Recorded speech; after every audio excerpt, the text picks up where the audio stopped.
She walked into the most heavily guarded building in New York City, carrying nothing but the truth. And it destroyed her. 3 weeks. That was all it took. 3 weeks with Lucien Moretti, the man who controlled half the Eastern Seaboard's criminal empire, and Ariana Vale's entire life cracked open at the foundation. She wasn't there for money, wasn't there for power. She walked into that fortress because she believed foolishly that a man deserved to know he was going to be a father. Instead, they called her a liar. Instead, they threw her out. And the child growing inside her, the one they said could never exist, would change everything. Watch this story until the end. Hit like, and drop a comment with the city you're watching from. I want to see how far this story travels. The museum closed at 6. By 6:15, the last security guard had done his final sweep through the Renaissance wing. The overhead lights had dimmed to their after-hours amber glow, and Ariana Vale was still at her desk on the 3rd floor, surrounded by acquisition files she hadn't actually been reading for the past 40 minutes. She was staring at the test. Not the first one.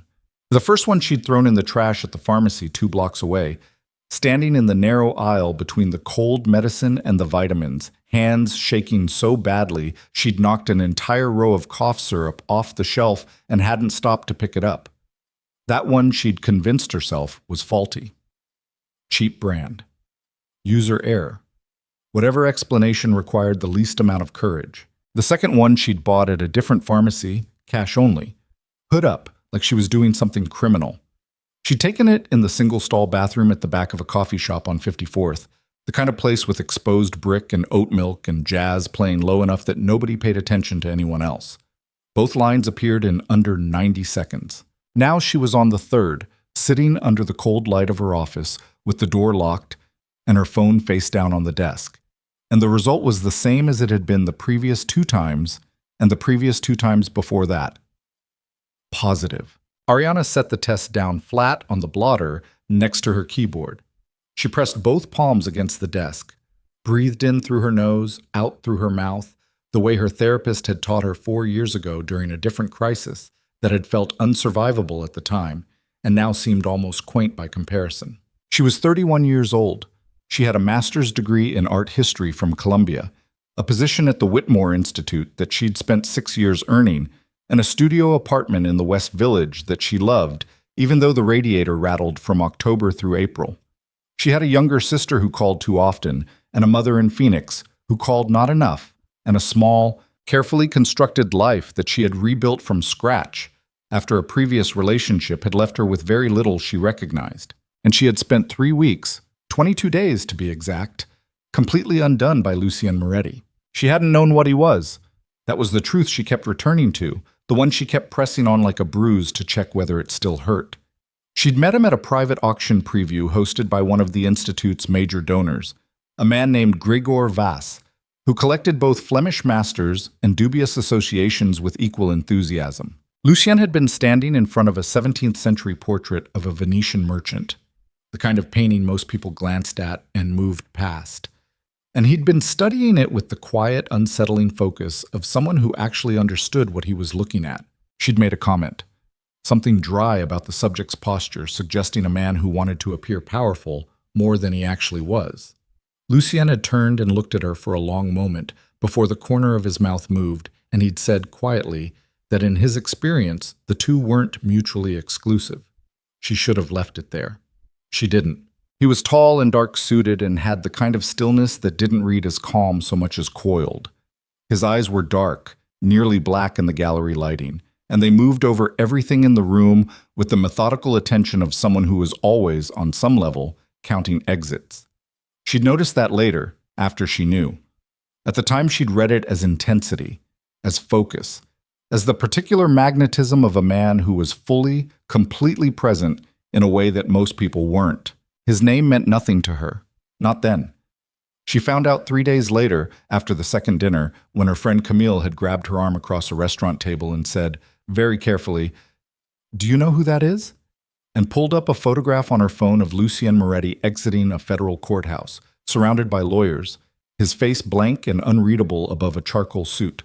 Lucien Moretti, 41 years old, head of the Moretti Syndicate, the criminal organization that had controlled significant portions of New York's underworld for 3 generations.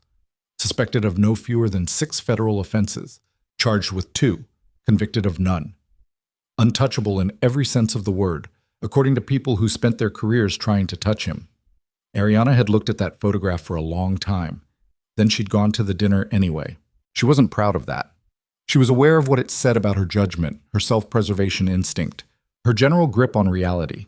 She'd told herself it was curiosity, that she was an adult who could make informed decisions, that she could keep it contained. She'd been wrong on every count. 22 days. That was all. 22 days of dinners that ran until 2 in the morning and conversations that moved from art to history to the particular loneliness of being the person in any room who understood more than they were allowed to say.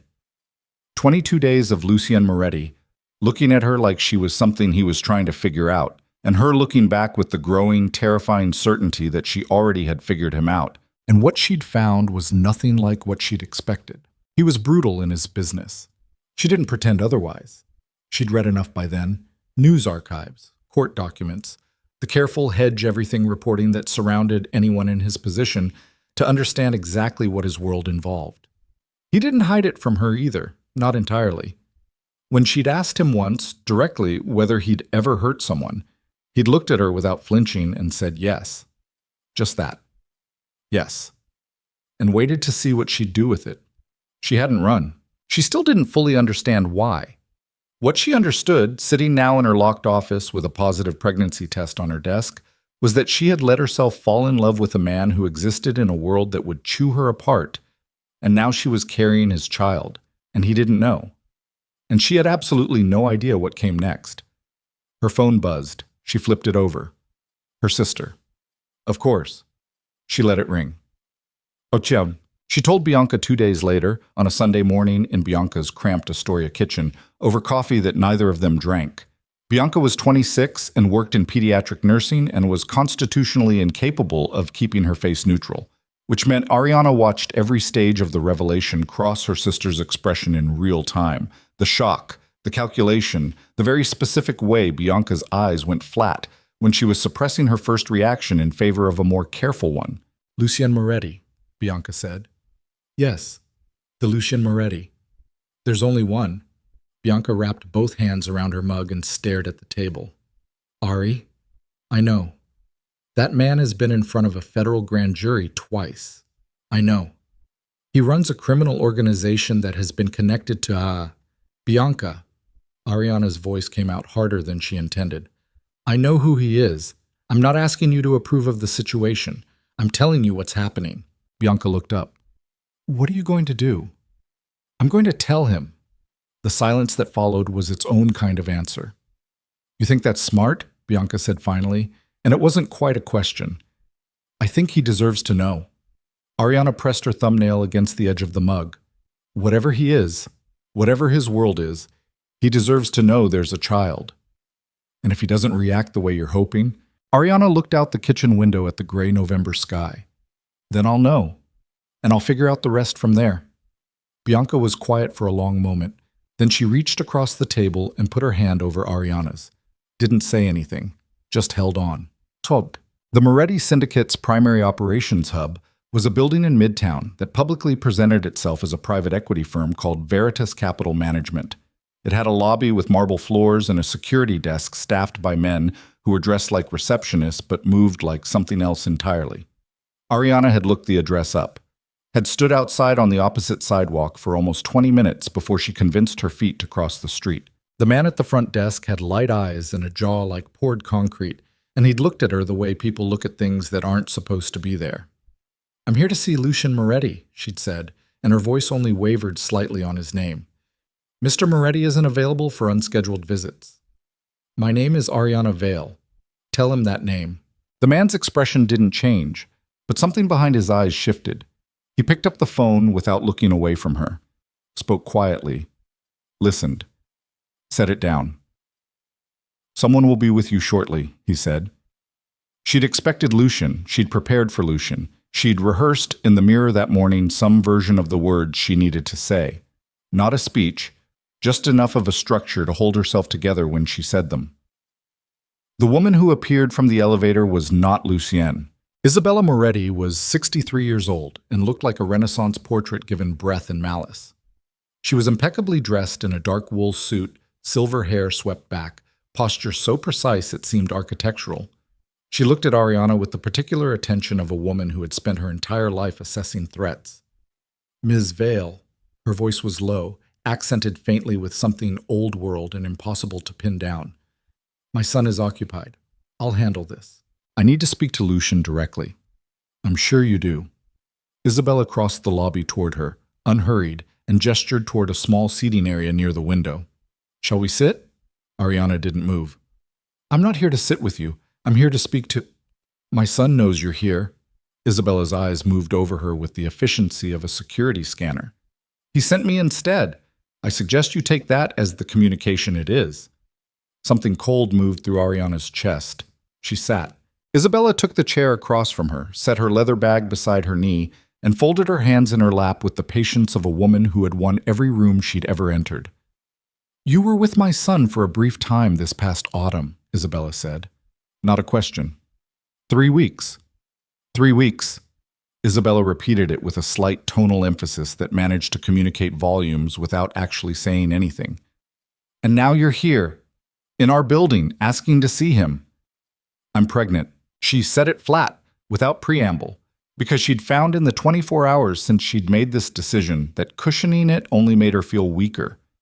Isabella didn't react, not in any visible way. She held Ariana's gaze with a steadiness that felt almost inhuman. Then she reached into her bag and removed a slim manila envelope. She set it on the low table between them. I'll save us both some time, Isabella said. Ariana looked at the envelope, didn't touch it. What is that? Medical documentation. Certified, notarized, verified by 3 separate physicians over the course of Lucien's life. Isabella's voice was still perfectly level, perfectly gracious. My son has a medical condition. He has known about it since he was 19 years old. He cannot have children. It is a physiological impossibility. Ariana stared at the envelope. Open it if you like, Isabella said. Or take my word. The result will be the same. The lobby was very quiet.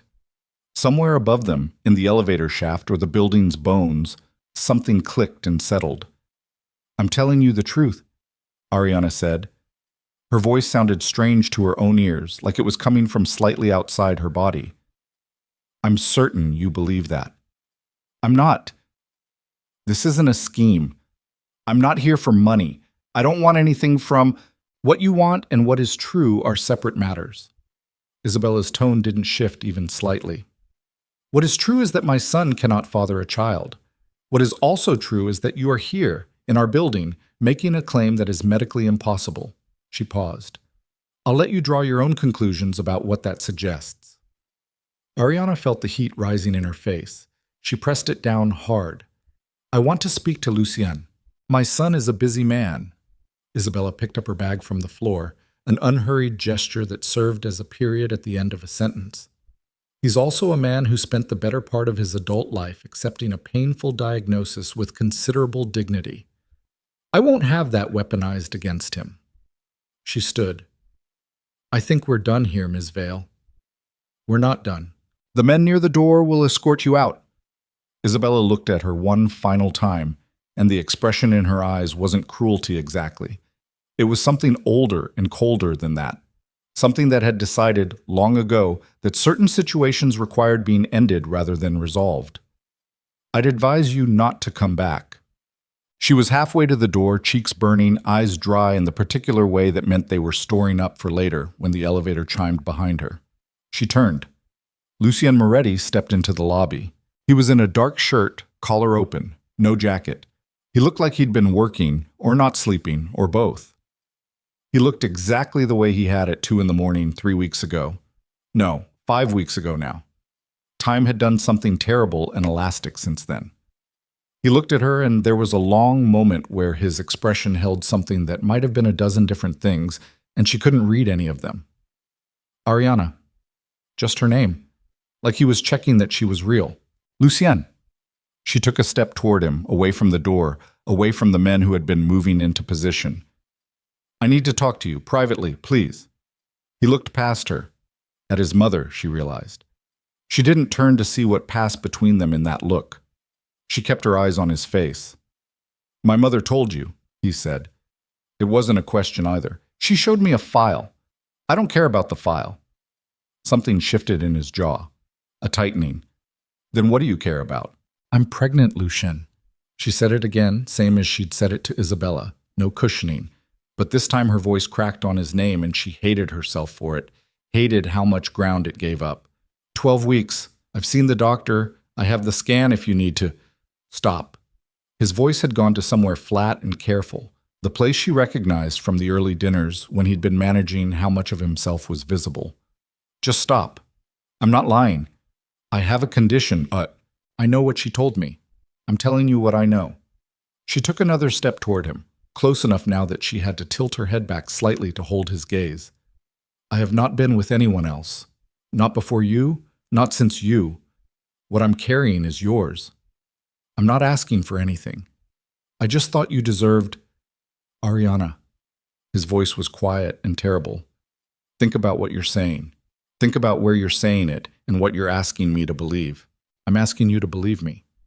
He looked at her for a long time, long enough that she started stupidly to feel something like hope. Long enough that the lobby seemed to disappear and it was just his face and her heartbeat and the 12 weeks of life she was carrying that had brought her here. Then he stepped back. I can't do this, he said. I don't know what this is, whether someone sent you, whether this is a play against the family, whether you actually believe what you're saying, but I can't have this conversation. Lucien, Luca. He spoke to one of the men by the door without looking away from her, and his voice had gone completely flat. Make sure Miss Vale gets to the street safely. She stood there for one more second, long enough for the sentence to fully land, long enough to feel every single implication of it settle into her chest like broken glass going in sharp end first. If you're wrong, she said very quietly, if there is any chance you're wrong about this, you're going to have to live with what you just did. He turned and walked back toward the elevator. She watched him go. The doors closed. And Ariana Vale walked out of the Moretti building alone, with the November wind hitting her face and not a single person in the world who was going to help her carry what she was now carrying. Det. She cried in a cab on the FDR, facing the window so the driver couldn't see. Then she stopped. She was deliberate about stopping, not suppressing it, just deciding there was a limited amount of time she was willing to spend on it before she needed to think. She thought, 12 weeks. She was 12 weeks pregnant, and the father had just, with all the warmth of someone signing a business document, refused to acknowledge she existed. She had a job, a salary that was respectable but not wealthy, a studio apartment that did not have a second bedroom, and a sister in Astoria who was going to answer the phone on the first ring and say, I told you so in the nicest possible way. She had no plan. She needed a plan. The cab crossed over into lower Manhattan, and the skyline pressed against the window, gray and dense and indifferent, the way cities are when your life is falling apart inside them. Ariana pressed her palm flat against the glass. The child was real. The child was hers. Everything else, Lucien, the Moretti name, the lobby with the marble floors, and Isabella's cold certainty, that was noise. That was the world pressing in. She'd dealt with the world pressing in before. She would deal with it again. She took out her phone and called Bianca. Bianca answered on the first ring. How did it go? Bianca said, and her voice had the careful quality of someone who already knew the answer wasn't good. Ariana looked out the window at the city. I'm going to need your help, she said. For a while. Maybe a long while. A beat. I'm here, Bianca said. Whatever you need. I'm here. Ariana closed her eyes. She'd get through this night, then the next one, then the one after that. She'd done it before. 3 weeks passed, then 4, then 8. Ariana's body changed in the way it was going to change, and she let it, watching herself in the bathroom mirror each morning with the strange, unmoored feeling of someone watching a story they're inside of but can't fully see. She was tired in a way that was different from any tired she'd known before. Not the exhaustion of overwork or emotional strain, but something cellular, something that lived at the base of her skull and behind her eyes, and demanded she sleep 9 hours and still woke her at 3 in the morning. She didn't reduce her hours at the museum. If anything, she worked more, arriving early and staying late, throwing herself into the spring acquisition cycle with a focus that her supervisor called impressive and that Ariana recognized as controlled desperation. She told her supervisor about the pregnancy at 16 weeks, matter-of-factly, and watched the woman recalibrate her assumptions in real time. She told her colleagues on a Thursday afternoon in the staff kitchen the same tone, the same economy of words, and deflected the questions she didn't want to answer by answering the ones she did. She did not think about Lucien. She thought about Lucien constantly, not in the way she'd thought about him in October. Not the sharp, disorienting pull of those 3 weeks, the way he'd made every room feel pressurized when he was in it. This was different. This was quieter and colder, and had a lot to do with the moments that surfaced without warning. A cab passing a building she recognized as being near the restaurant where they'd had their 4th dinner, or a news photograph of someone being escorted out of a building in handcuffs and the involuntary lurch in her chest before she confirmed it wasn't him. Or the moments, 3 in the morning, hand pressed flat on the curve of her stomach, wondering whether the child was going to have his eyes. She didn't call him. She didn't write. She'd made her decision the night she'd left that lobby, and it was the same decision she'd made in Bianca's kitchen, that the child was hers, that she would build what she needed to build, and that she would not spend her pregnancy waiting for someone to change their mind. She was 20 weeks when she found out she was having a girl. She sat in the OB's office with the sonogram image in her hands, black and white and grainy, looking at the small, determined shape of her daughter's profile. A girl. She drove to Bianca's apartment straight from the doctor's office.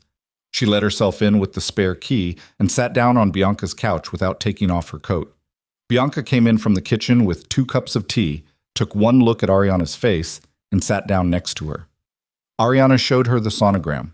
Bianca looked at it for a long time. "She looks stubborn," Bianca said finally. Ariana laughed. It came out wet and unexpected, and she pressed the back of her hand against her mouth. "She really does," she said. Bianca put her arm around her. Ariana leaned in. Outside it had started to snow, fine and dry, the first snow of December pressing against the window glass. "Have you thought about a name?" Bianca asked. "I've been thinking about Valentina." Bianca was quiet for a moment. "That's beautiful. It might change." "It won't." Ariana looked down at the sonogram, at the small, stubborn profile of her daughter, 12 weeks from entering a world that already had her father's back turned on it. She thought, "I will be enough." She thought, "I have to be enough." She pressed the image carefully against her chest and let the snow fall outside, and didn't let herself think any further than that, because some nights that was the only way to survive until morning. The first sign came on a Tuesday. She'd noticed the man on her block for 2 mornings running. Not suspicious in himself, just a man in a dark coat standing near the coffee cart on the corner. But then she'd seen him again outside the museum, and again near the entrance of her subway station, and she recognized the particular quality of trying not to be noticed while not quite succeeding at it. She didn't go to the police. She wasn't sure what she'd say, and she wasn't sure what she was dealing with yet. She texted Bianca instead. "I think someone might be watching me. Don't panic. I'm telling you because you should know." Bianca's response came in under 30 seconds. "I'm coming over tonight. Don't argue."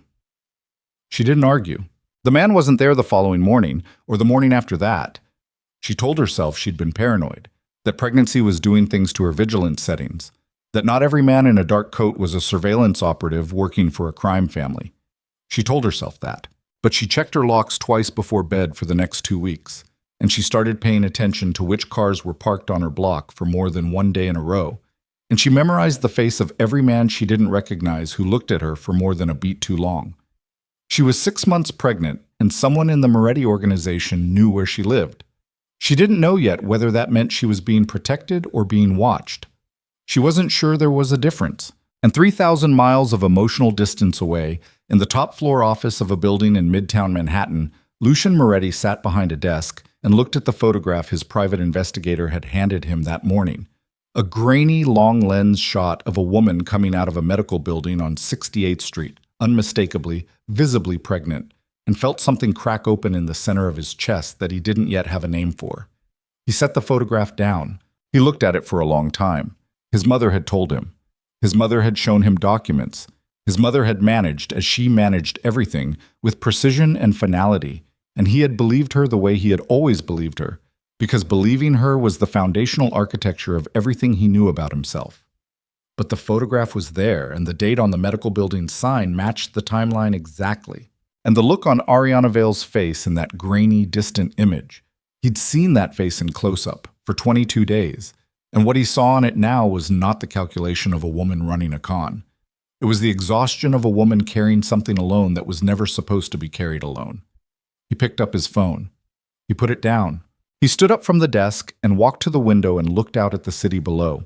The city that belonged to him in the way that anything belongs to anyone, which was incompletely and temporarily and always at a cost. The photograph sat on his desk behind him. He didn't look at it again, but he didn't throw it away either. And somewhere in the gap between those two things, something was beginning, slow and inevitable as a fault line shifting underground. That was going to change every calculation he'd ever made about what his life was supposed to contain. The photograph stayed on his desk for 6 days. Lucien didn't move it, didn't file it, didn't hand it back to the investigator with instructions to close the line of inquiry. He just let it sit there at the edge of his blotter, face up, the way you leave something you're not done with, even when you keep telling yourself you're done with it. His assistant, Marco, noticed it on the 3rd day. Marco noticed everything. It was why Lucien kept him. But Marco was also smart enough to never comment on the things Lucien didn't invite comment on, so he simply set the morning briefing documents on the opposite corner of the desk and left without a word. On the 6th day, Lucien turned the photograph face down. On the 7th day, he called the investigator back in. "I need more," he said. The investigator, a compact, quiet man named Reeves, who had worked for the Moretti organization for 11 years and had the effect of someone who had long ago stopped being surprised by anything, opened his folder on the desk without asking for clarification. "She's 24 weeks, Reeves said. "OB is Dr. Patricia Solano at the Meridian Women's Health Center on 68th. All prenatal indicators normal. She's been attending appointments alone, except twice when her sister accompanied her." Lucien looked at the folder without touching it. The sister. Bianca Vale, 26, pediatric nurse at Lenox Hill, clean record, no associations. Reeves paused. "She's been spending 2 to 3 nights a week at Ms. Vale's apartment since November." The timeline. Lucien did the math without wanting to. November. Right after Ariana had come to the building. Right after he'd sent her out into the street. "Has anyone approached her?" he asked. "Anyone from outside, anyone I should know about?" No contact from outside parties. Reeves hesitated, barely perceptible. "There was one anomaly. About 6 weeks ago, one of our perimeter contractors reported a surveillance vehicle parked on her block for approximately 72 hours. Not one of ours." Lucien looked up from the folder. "Not one of ours," he repeated. "It was clean. No plates we could trace. It pulled before we could get eyes on the operator." Who would have reason? Lucien stopped himself. He already knew the answer. In the world he operated in, there were no shortage of people who tracked his associations looking for leverage. A pregnant woman connected to his name, even tenuously, even deniably, was a resource to someone. It was always a resource to someone. He closed the folder. "Double the coverage," he said. "She doesn't see it. She doesn't know about it. But nobody gets near her." Reeves nodded once and picked up the folder. "And Reeves." Lucien's voice stopped him at the door. "Find out who owned that vehicle." He didn't sleep well. He hadn't slept well since November, if he was being honest with himself, which he generally tried not to be at 3 in the morning when honest came with a particular edge. He lay in the dark of his penthouse bedroom and stared at the ceiling and thought about medical documents. His mother had shown him the file when he was 19. He'd been in his first year running operations under his father who was declining by then, quietly, in the way powerful men declined, all the authority draining out while the appearance of it was maintained. And Isabella had called him into her study with the careful gravity she used for things she'd already decided. The file had been thorough. 3 physicians, a condition with a long Latin name that amounted to permanent, irreversible infertility. She'd walked him through it with a clinical precision that he had understood, even then, was partly kindness, giving him the facts first, so the feeling could come after, in private, where he wouldn't have to manage it in front of anyone. He'd believed her. He'd always believed her. She was his mother. She was the person who had navigated the Moretti organization through a transition that should have destroyed it, who had buried his father and kept the empire intact through 3 years of external pressure and internal fracture. She was the sharpest, most clear-eyed person he had ever known. He had built his entire understanding of what his life could contain around that file. No children. No legacy in that particular sense. No person who would look at him the way he'd watched other men's children look at them. With that specific, unearned trust that he'd observed from the outside his whole adult life and tried, mostly successfully, not to want. He turned over in the dark. 24 weeks. If the timeline held, and Reeves's timeline was meticulous, it always was, the child had been conceived in October. The 3 weeks with Ariana.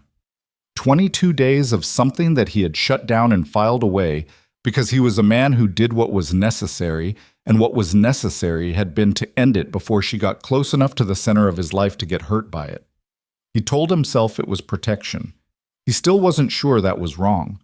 But the photograph was still face down on his desk, and he could still see it perfectly, every detail, the way she moved, the particular set of her shoulders that he recognized from having watched her closely enough for 22 days that he could probably have described it in the dark. She wasn't running a con. He knew cons. He'd been in rooms with people running them since before he could name what he was witnessing. There was a specific quality to performance, even excellent performance. A slight overcalibration, a fraction of a second's delay between stimulus and reaction. Ariana Vale hadn't had any of that. In his lobby, in front of his mother, saying words that should have been calculated and were instead just plainly, uselessly true, she'd had none of it. He'd sent her out anyway. He pressed his palm flat against his eyes. The child was 6 months along, and the father had looked at her mother and made a calculated decision and turned his back. He didn't sleep at all that night. He went to see his mother on a Friday. The Moretti family home was a townhouse on the Upper East Side, 4 stories, impeccably maintained, the kind of building that said old money without saying anything out loud. Isabella was in the front sitting room when he arrived, reading something in Italian, glasses he'd never seen her wear in front of anyone else perched on her nose. She took them off when he came in and set the book aside with the unhurried manner of someone who had expected him. "Lucienne," she gestured toward the chair across from her. "Sit." He didn't sit. "I need to ask you something," he said, "and I need you to answer me straight." Something in her face arranged itself. Not defensively. His mother rarely looked defensive. It was more like a bracing, the way a structure adjusts to load. "The file," he said. "The medical file. The doctors who certified it." A pause. "What about them? Were they independent?" "They were the best physicians available at the—" "Were they independent?" He said it again, same weight, same pace. "Or did you choose them?" Isabella looked at him across the sitting room with the particular stillness she deployed when she was deciding how much of a thing to give him. "I chose them," she said. "Obviously. Your father wouldn't have trusted anyone I hadn't. Were their findings accurate?"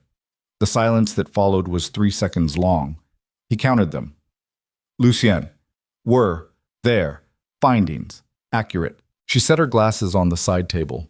She looked at him with something he hadn't seen on her face in a very long time, if ever. Not guilt exactly, but something adjacent to it, something that understood that a calculation made long ago was now being called to account.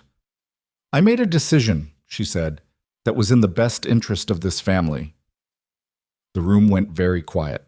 "What decision?" he said, and his voice had gone to the place it went when there was no temperature left in it, just mechanics. The family required an heir born from a position of strength, a controlled alliance, a deliberate choice, not, she paused, a result of sentiment. "You falsified it." He heard himself say it from a distance, the way you hear things when the ground under you has shifted too fast for the rest of you to catch up. "The medical records. You paid someone. I managed the situation. I was 19 years old." He took a step toward her, stopped himself. His hands were perfectly still at his sides with an effort that cost him something. "I spent 20 years believing—" "And in those 20 years," Isabella said, and her voice had not changed at all, still measured, still the voice of someone presenting a case they've had prepared for a long time. You ran this organization without distraction. You made decisions that kept this family safe and solvent. You did not lose yourself to inappropriate entanglements or compromised judgment. You lied to me. I protected you. From what? He was very close to something now, something at the back of his throat. He kept his voice flat. From having a child? From a life that wasn't what you planned for me? From women who wanted the Moretti name, not Lucienne Moretti. She stood finally, because she wasn't a woman who made her points from a seated position. Do you think I don't know what they come for? Do you think I haven't watched it happen to men in this family, generation after generation? Good men, capable men, reduced to their worst decisions by someone with access to their weakness? She's not. You knew her for 3 weeks. The child is mine. Isabella looked at him, and in that look he saw the thing he'd missed for his entire life, the thing that had been behind every managed situation and every handled problem and every decision made in his name for his protection. The absolute, complete, and entirely sincere belief that she was right, that she had always been right, that what she'd done had been necessary and would be necessary again if given the chance. You don't know that, Isabella said. I know it. He picked up his coat from the arm of the chair he hadn't sat in. And I'm going to have to live with the fact that I didn't know it 6 months ago when it mattered. That's on me. He moved toward the door. What you did to get me there, that's on you. Lucienne, her voice followed him, still even, still controlled. Everything I have done has been for this family. He stopped at the door, didn't turn around. I know, he said. That's the worst part. He left. Lucienne? He drove himself, which he rarely did. He dismissed the car and took the Range Rover out of the garage and drove downtown with no particular destination, which he never did, because Lucienne Moretti did not do things without destinations. He moved through the city on automatic, hands on the wheel, and tried to organize what had just happened into something his mind could process linearly. His mother had paid a doctor to falsify records 20 years ago. When he was 19 and still learning what it meant to carry the Moretti name, she had decided, with the certainty of a woman who believed her own judgment absolutely, that he should not have children unless she approved of the circumstances. And she had removed the option before he could want it badly enough to fight for it. And he had believed her. He had sat across from her at 19 and taken the file apart with his eyes, and said nothing, shown nothing, gone home, and processed it alone in the way he processed everything alone, and then built his life around its parameters. He'd had relationships. Not many, and none of them past a certain depth. But he'd had them. And every time, every single time, the knowledge had been there. This ends here. This can't go where you might want it to go. Don't let it get that far. Ariana had gotten that far. He pulled over on a side street in the West Village, engine running, and sat there. He knew this neighborhood. He knew it because Reeves had given him her address in the first week, which he hadn't asked for specifically, but had noted and remembered with the precision he applied to all information that felt like it might matter later. 3 blocks east, 4th floor. Apartment with a view of the street that she used to stand at in the mornings, according to the surveillance logs he'd read, without letting himself think too hard about why he was reading them. He didn't get out of the car. He sat there for a long time with the engine running and the heat going against the February cold and thought about what it meant to have spent 6 months being wrong. Not the kind of wrong you could file and move past. The kind of wrong that had a living, breathing, 24-week consequence, and a woman who had walked into his building alone and told him the truth and gotten sent back out into the cold for it. His phone buzzed. Reeves. He answered. We have an ID on the vehicle, Reeves said. Talk. It's registered to a shell company that traces back to the Vitello organization. A beat. Tommy Vitello's people. Lucienne's hand tightened on the phone. Tommy Vitello, 54 years old. Second generation, Brooklyn-based, had spent the better part of a decade trying to chip at the Eastern Territory the Moretti Syndicate controlled. Small moves, most of them. Probing. The kind of sustained low-level pressure that was designed to cost more to respond to than to ignore. Watching Ariana wasn't a small move. Watching Ariana was a message. She's on their radar, Lucian said. It wasn't a question. Has been for at least 8 weeks, based on what we can trace. Reeves's voice was careful. They know who she is. They know the connection. Another beat. Or they know enough to use her. Lucien looked through the windshield at the February street. Gray afternoon, a few people with their heads down against the wind, the ordinary and different life of the city moving past. 3 blocks east. Increase coverage to 24 hours, he said. Rotating teams. I want eyes on her building, her subway station, the museum, and the doctor's office. Any Vitello associate comes within 2 blocks of her, I want to know before he gets to one. Understood. Reeves paused. There's something else. Say it. She made the surveillance. Our guy on her block Monday. She clocked him. She didn't approach, didn't call anyone, but she changed her route the following morning, and she's been varying her schedule since. She knows someone's watching. Lucien closed his eyes for exactly 2 seconds. Of course she did.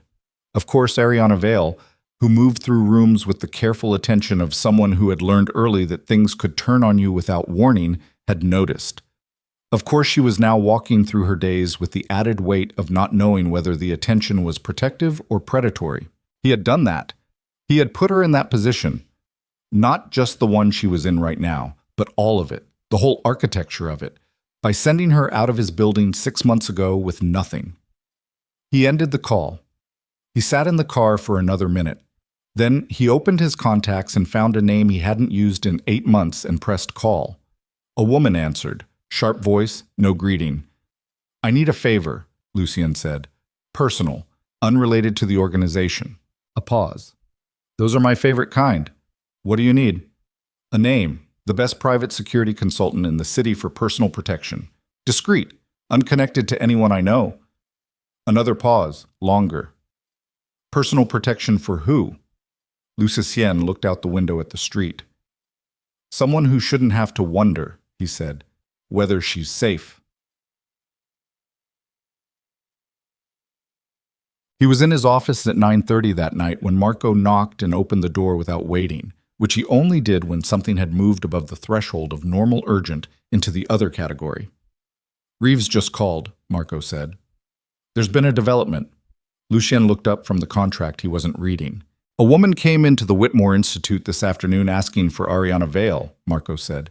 She was turned away at the front desk. Museum staff said she was well-dressed, mid-30s, very insistent, left a card. He extended a photograph across the desk. A still from the museum's lobby camera. Lucien looked at the photograph. He recognized the woman. It took him a moment. He'd met her exactly twice, years ago, at functions he barely remembered. But he recognized her. Dark hair, sharp eyes, the particular posture of someone who believed they had information that changed things. Renata Caruso, his former fiancée. Not a relationship, an arrangement 2 years ago proposed by mutual parties and dissolved after 3 months when Renata had decided, with a directness he'd respected even at the time, that she wasn't interested in an arrangement that would require her to pretend not to know things. She'd left the engagement without drama. He'd thought that was the end of it. She left a card, Lucien said. Yes. Marco set a second photograph on the desk. A close-up of the business card. Plain stock, no logo. Just a number and 4 words handwritten in ink. Lucien read the 4 words. He read them again. He set the photograph down on the desk, precisely, the way you set something down when your hands need something to do that isn't more destructive. The 4 words were, I know about Isabella. He stood up. The office felt smaller than it had 30 seconds ago. Everything felt recalibrated, like a room after the pressure changes. Same furniture, same walls, same city outside the windows, but the air doing something different. Renata Caruso had been close enough to the family, briefly, to hear things. He knew that. He'd accepted the managed risk of it at the time. But what she could know about Isabella, specifically, about the documents, about, unless she hadn't learned it recently, unless she'd known for years. Unless the reason she'd walked away from the arrangement calmly and without a fight was because she'd already understood what she was walking away from and had decided that some things weren't worth the proximity. Get her number, Lucien said. The one on the card. Not my contact for her. That one, specifically. Marco nodded. And Marco, his voice stopped him. She went to the museum. To Ariana. Yes. which means she knows who Ariana is, which means she's been watching this situation. Marco said nothing. He was smart enough to know when a sentence didn't need a response. Find out how long, Lucien said. Marco left. Lucien stood behind his desk in the 9:30 quiet of his office and felt the thing he'd been holding at arm's length for 6 months beginning to close the distance whether he wanted it to or not. Renata Caruso had gone to the museum. She'd asked for Ariana by name. She had 4 words written on a card that suggested she was carrying a detonator for the foundational lie his mother had built into the bedrock of his life. And Ariana, 26 weeks pregnant, surveilled by the Vitello organization, varying her routes because she'd clocked a man on her corner. Ariana was sitting 3 blocks west of where he'd parked his car this afternoon, entirely unaware that multiple separate forces were now converging on her life from directions she couldn't see. He picked up his phone. He held it in his hand. He thought about the lobby. November. The way she'd looked at him at the end, right before she'd turned to leave, not crying, not pleading, just making the one statement she had left. If you're wrong, you're going to have to live with what you just did. He'd lived with it every day since. But living with it, he was understanding now, was not the same as fixing it. He pressed her number. His thumb hovered. He hadn't deleted it. He told himself that meant nothing. It meant something. He didn't press call. Not yet. Not tonight, not like this. Not with the Vitello surveillance and Renata Caruso in his mother's sitting room still all running simultaneously in his chest. If he was going to do this, and he was, he could feel the inevitability of it settling into his bones like weather. He was going to do it right. He was going to know everything first. He was going to walk into whatever came next with something better to offer than another half measure. He set the phone down. He looked at the 4 words on the card. The empire he'd spent his life running had survived wars, federal investigations, betrayals, and transitions that should have destroyed it. It had survived because the Moretti organization made decisions on complete information and moved with precision. He was going to apply that to this. And whatever his mother had buried 20 years ago in a notarized file paid for with syndicate money, it was about to. The call came through at 11:47. Not from Reeves. Not from Marco. From a number Lucien didn't recognize, which meant someone had gone through the effort of finding a channel he hadn't given them, which meant the call was either very important or very dangerous, and the odds were approximately equal on both. He answered, Mr. Moretti, a woman's voice, precise, unhurried, with the specific quality of someone who had rehearsed the opening and was now committed to it. My name is Renata Caruso. I believe you've been looking for my number. Lucien sat back in his chair. You went to the museum. I did. You left a card for a woman who has no idea who you are. She needs to know who I am. A pause. She needs to know what I know. I went to her first because I thought, another pause, shorter, a recalibration.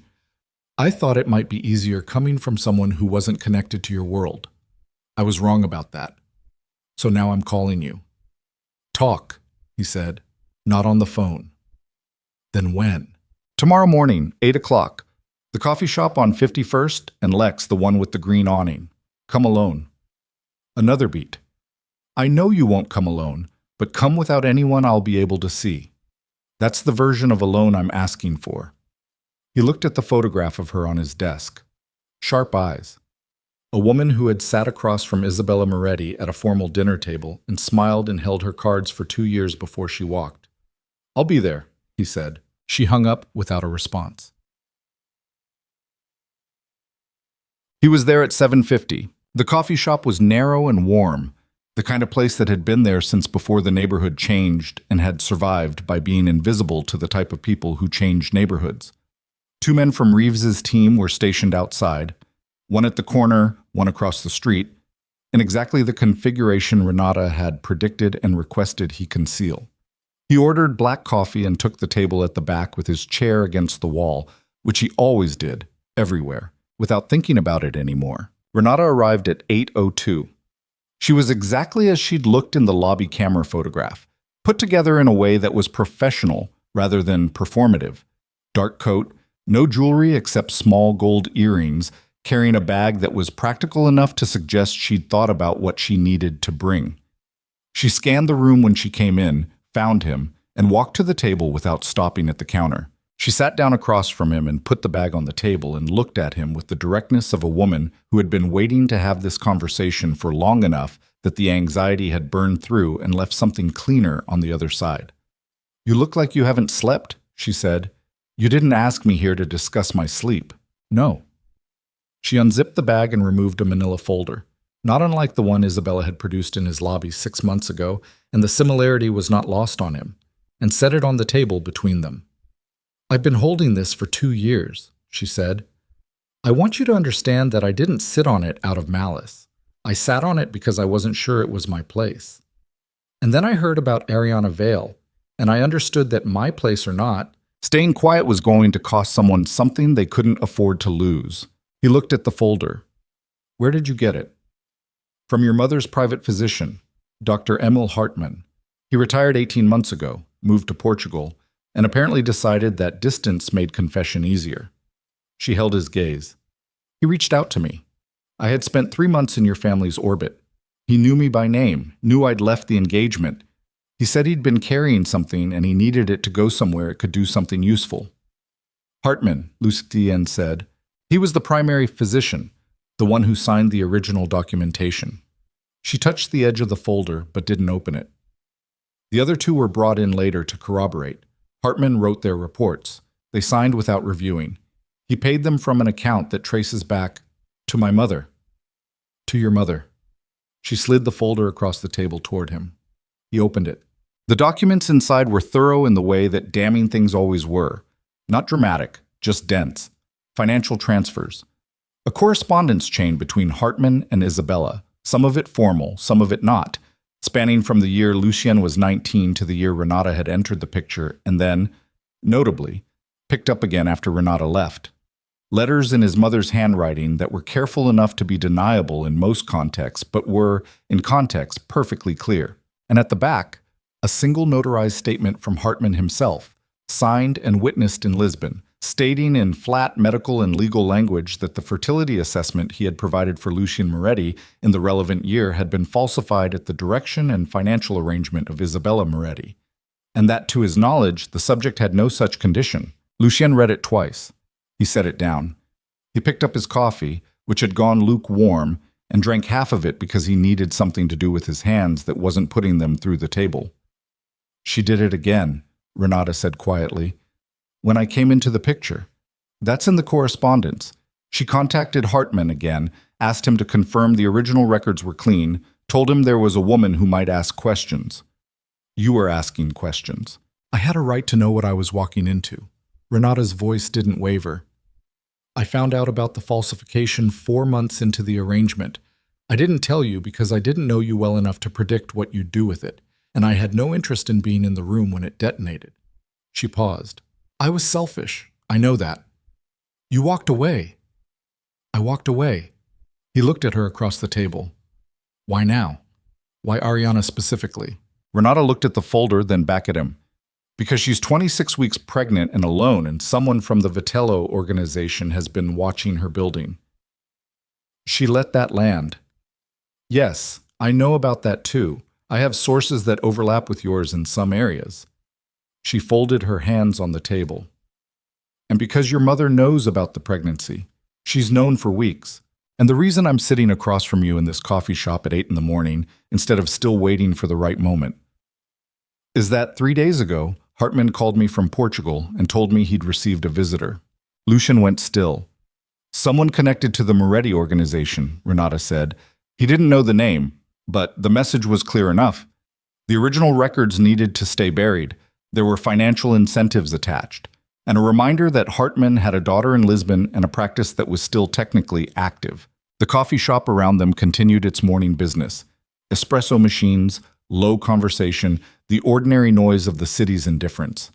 Lucien sat in the middle of it and felt something he rarely felt, something he had trained for 20 years to minimize because it was the least useful emotion available to a man in his position. Fear, not for himself. For a woman 3 blocks from where he'd parked his car last night who did not know that the situation surrounding her had been metastasizing for months while he'd been sitting behind his desk looking at a photograph. "My mother sent someone to Lisbon," he said, "and it came out very flat. 3 days ago, to silence the only person who could independently verify the falsification. Yes, he closed the folder. He closed it carefully, the way you close something you're not going to let out of your hands. He stood up. Lucien, Renata's voice stopped him. Whatever you're about to do, she's already moving. Your mother. She's been managing this since Ariana walked into your building. The surveillance, the documents, the Lisbon visit, that's not containment. That's escalation. He picked up the folder. I know, he said. You need to go to Ariana before... I know. He looked at Renata Caruso across the small coffee shop table and felt, briefly, something like gratitude. The kind that has nothing comfortable in it, the kind that comes attached to the weight of everything it's cost. Thank you, he said, for not burning this when you had the chance. She looked at him steadily. Go. He called Reeves from the street. Where is she right now? He said, moving toward the car. Museum. Arrived at 8:15, standard route. Any movement on the Vitello surveillance in the last 48 hours? A pause that lasted 1 second too long. There's been an update. I was going to brief you at 9. Lucien stopped walking. Brief me now. The vehicle is back. Different plates. Same shell company. It's been stationary on her block since last night. Another pause. And we picked up a conversation, audio from a Vitello associate 2 days ago. They're not just watching her, they're building a timeline on her movements. A timeline for what? We don't have the full picture yet, but the pattern suggests... Reeves stopped. It suggests they're waiting for a window, a moment when she's alone and the route is predictable. The street noise around Lucien, taxis, foot traffic, a delivery truck idling, seemed to go very far away. Get 2 men inside the museum, he said. Now, don't announce it, don't approach her, just get them in the building. He was already moving. And Reeves, if anyone from the Vitello organization moves toward that building before I get there, understood. He ended the call and got in the car. There. The Whitmore Institute was 12 blocks away and he drove it in 6 minutes in ways that his security team would have objected to if any of them had been in the car. He left the Range Rover in a loading zone and went through the front entrance at a pace that was controlled enough not to cause a scene and fast enough that the woman at the welcome desk started to rise from her chair. Ariana Vale, he said, third floor, she's expecting me. She wasn't expecting him. But the way he said it foreclosed the question, and the woman sat back down, and he took the stairs because the elevator was slower and he was done being slower. The 3rd floor was the administrative corridor, offices, storage, the long climate-controlled hallway that led to the private acquisition rooms. He'd memorized the layout from the building plans Reeves had pulled 6 weeks ago, a detail he'd filed as precautionary and was now grateful for in a way that had a specific sick quality to it.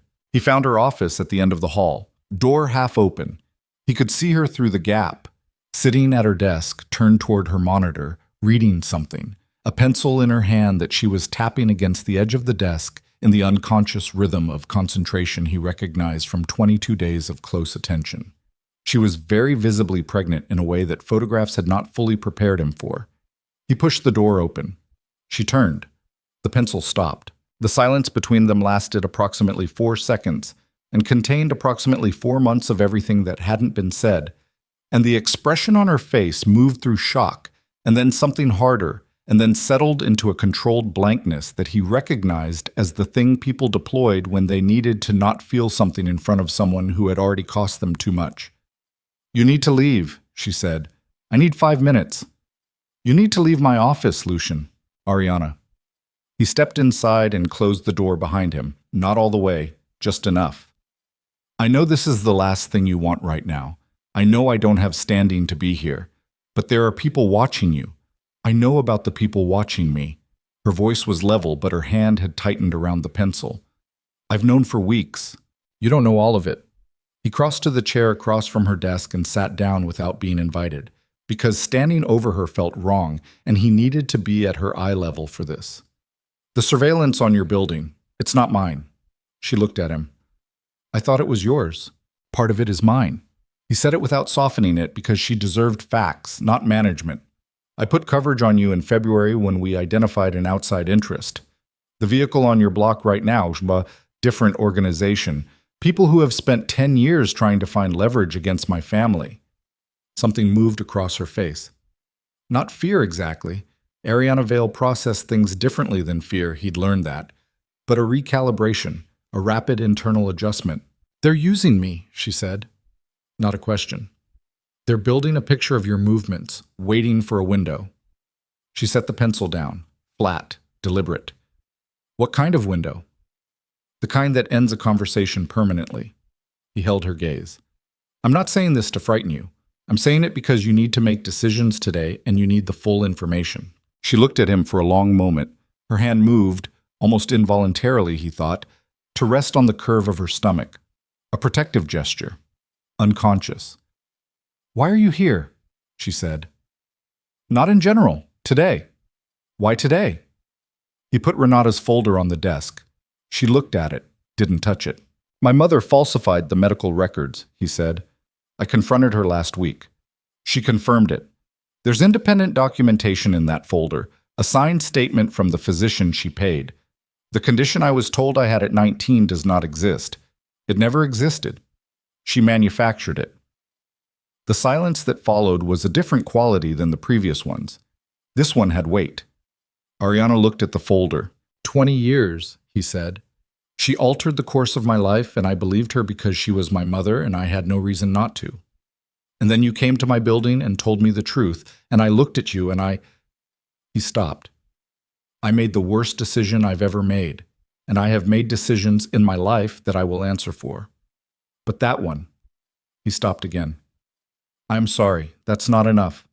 I know that's not enough, but I need you to hear it. Ariana was very still. You're a little late, she said quietly. I know. 6 months late. Yes. She looked at the folder again, then she reached out and opened it, slowly, the way she'd approach something at the museum, with attention, with a kind of professional care that was also, he understood, a way of managing her own reaction by giving her hand something precise to do. She read the first document, then the second, then the Hartman statement at the back. Her face showed nothing in the way that faces show nothing when someone is putting significant effort into showing nothing. She closed the folder. Your mother sent someone to threaten the doctor, she said. 3 days ago, yes. To protect the cover-up. Yes. She pressed both hands flat on the desk. He watched her breathe. In through the nose, out slowly, the deliberate rhythm of someone managing.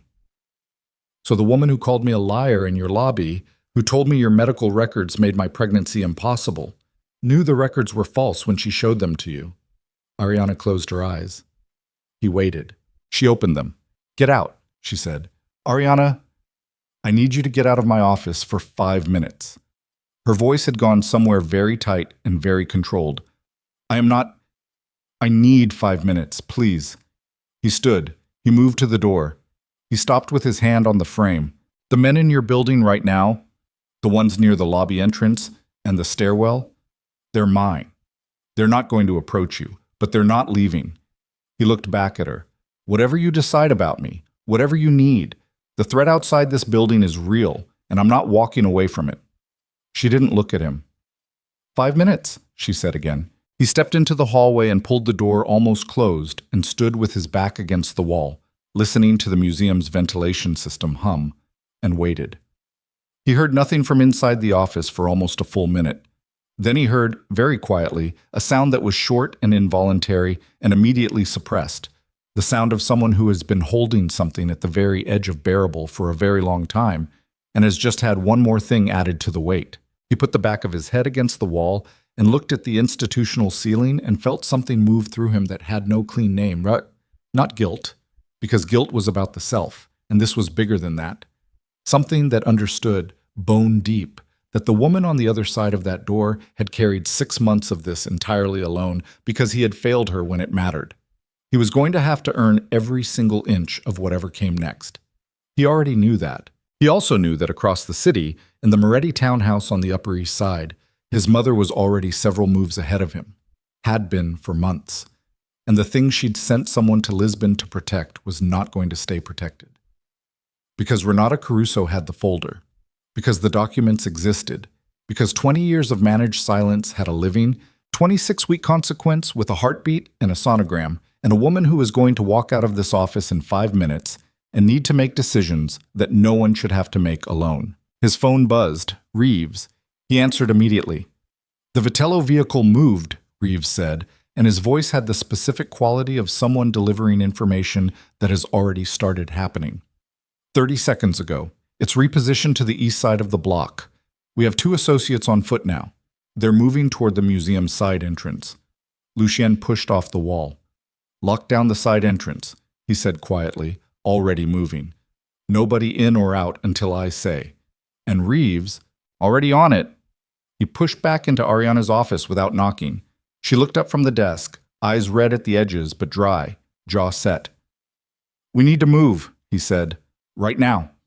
She looked at his face, and whatever she saw there settled the question, because Ariana Vale was many things, and one of them was someone who understood when a situation had stopped being theoretical. She stood, reached for her coat. Her hand moved again, that same unconscious protective gesture, to her stomach. Where? She said. Somewhere safe. He held the door. I'll explain on the way. She picked up her bag. She walked toward him. She stopped in the doorway, close enough that he could see the particular exhaustion around her eyes that had been there since February in the surveillance photographs, and was worse now in person, and she looked at him with an expression that had nothing left in it that was soft. If you put my daughter in danger, she said very quietly, I will burn everything you've built to the ground. He held her gaze. I know, he said. Let's go. They moved into the hallway together, fast and close, and behind them in the office the folder sat open on the desk. The Hartman statement face up, the signature at the bottom of the page, the notary seal pressed into the paper like a verdict that had been 20 years in the delivering. And somewhere below them in the building, doors were being secured and positions were being taken, and the situation that had been closing in from 3 directions at once had finally, they came out through the museum's north service exit. Lucien had his hand at the small of Ariana's back, not holding, not directing, just present. The way you keep contact with someone in a crowd so you don't lose them. And she didn't shake it off, which told him she understood the geometry of the situation even if every other part of her was still running hot from the office. The service corridor smelled like cardboard and climate control, and the exit opened into a narrow alley between the museum's rear facade and the parking structure next door. Reeves's man was already there. Young, compact, dark jacket, standing beside a black SUV with the engine running and his eyes doing a continuous sweep of both ends of the alley. Clear left, he said when Lucien came through the door. 2 associates still on the east approach. They haven't breached. Time. Maybe 4 minutes before they reposition. Lucien opened the rear door of the SUV. Ariana got in without being asked, moving carefully, one hand braced on the doorframe. He got in after her and the driver pulled out before the door was fully closed. Ariana sat straight in the seat, bag on her lap, hands folded over it. She was breathing deliberately. He watched her from the corner of his eye. The controlled rhythm of it, the jaw set, the way she was treating her own fear like a project to be managed rather than a thing to be felt. Where are we going? She said. Safe house in Tribeca. My organization's but clean, no active operations running through it. It's residential cover. How long? Until I understand what Vitello's people were moving toward. Hours. Maybe overnight. She turned and looked at him directly. I need to call Bianca. Yes. And I need someone to go to my apartment for my bag. There are things I need that are... She stopped. Her hand moved to her stomach. Medical things. My prenatal supplements, my blood pressure cuff. I've been monitoring weekly. I'll send someone. I need to tell them exactly where everything is. Tell me and I'll relay it. She looked at him for a moment, assessing, the way she always assessed, with that precise curatorial attention she applied to things she was trying to determine the value of. And then she told him. Bathroom cabinet, second shelf, nightstand, left drawer, the blue bag behind the bedroom door. She described her apartment with the matter-of-fact efficiency of a woman giving directions to a location she'd thought she'd never have to evacuate, and he relayed it to Reeves by text while she talked. The SUV moved through midtown traffic. Gray morning, starting to cloud over. The city doing its indifferent thing outside the windows. Your blood pressure, he said. Is it a concern? It's been borderline. She didn't look at him. Stress doesn't help. He said nothing. She turned back to the window. I'll cut. The safe house was a brownstone on a quiet block in Tribeca. Ground floor unit, steel-reinforced door behind a standard wooden one, windows that were filmed to read as ordinary from the street. Inside it was spare and functional, a living area, a kitchen, 2 bedrooms, a bathroom. Nothing personal. The kind of place that was designed to be inhabited without being lived in. Ariana walked in, looked around, set her bag on the kitchen counter, and turned to face him with her arms crossed. Talk, she said. He told her. All of it, in sequence. Reeves's identification of the Vitello surveillance, the timeline of the vehicle. Renata Caruso and the folder, Hartman in Lisbon and the visit 3 days ago. He told it the way he would have told it in a briefing. Factual, ordered, without embellishment. She listened without interrupting, which was harder than it looked, he knew, because her face was doing significant work the entire time. When he finished, she uncrossed her arms. Your mother sent someone to threaten a 70-year-old physician in another country, she said. Yes. To protect a lie she told you when you were 19? Yes. And the people outside my museum this morning are a separate problem that intersects with the same root. The Vitello organization has been looking for leverage against my family for years.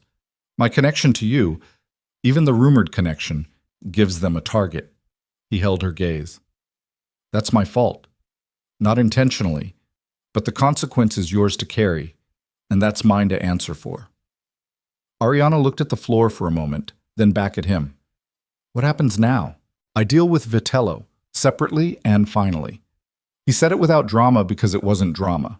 It was operational. My mother... He stopped. My mother is a different problem. The documents Renata has will surface. She'll know that. She'll move. Move how? I don't know yet. Which is why you're here and not in your apartment. She absorbed that. He watched her think, the real kind of thinking, not performance, working through the variables with the same attention she'd given the Hartman documents in her office. She didn't want me to have this child, Ariana said. Not a question, just saying it out loud to hear what it sounded like. No. She knew about the pregnancy from the beginning. I believe so. And she still... Ariana stopped. She pressed her lips together. Something moved behind her eyes that she locked down hard. She looked at me in that lobby, and she showed me those documents, and she knew. The whole time she knew. Yes.